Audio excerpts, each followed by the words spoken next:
CEO of Extreme Ideas Group. It's a marketing communication firm in Nigeria and in Africa. This is the induction of new fellows for the Advertising Regulatory Council of Nigeria, ARCON. And it happens ever so often. I mean, like I said there in my opening address here today, this is the pinnacle of your career in advertising.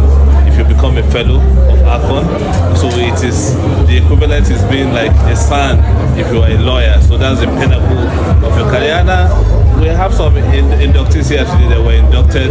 Some of us were inducted a couple of years ago, so we're just here to celebrate with the new inductees and just to wish them well and to encourage them to make more contribution that will lead to the development of advertising in Nigeria and in Africa. So we're really excited to be here.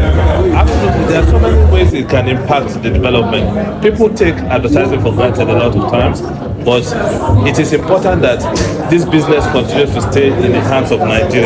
And why do I say this? All of the elements you see in advertising is like an extraction of our cultural values, our nuances our cultural nuances as a people. It's important to continue to include them into our advertising. If we let this business get into the hands of foreigners, then our people will get brainwashed into accepting foreign ideologies, which is why it's important. We know what works for Nigeria, and especially even for government.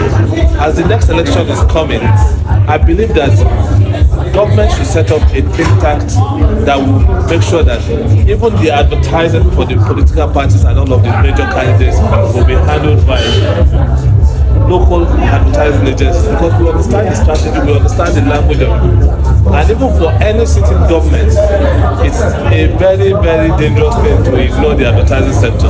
Because so many times you hear things like, oh, the government is doing a fantastic job, but people don't know about it. How can people know about it if you don't put it in a language that people can comprehend, which is where advertising comes in? Even for the current government, I mean, whether you like them or you hate them, I promise you there are so many things I can count that they have done that are fantastic.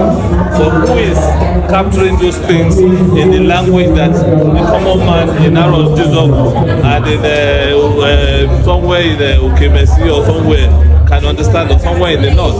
So this is where we need to bring in professionals that will articulate the policies of government in a language that will make sense and will be comprehensible for the people in the grassroots.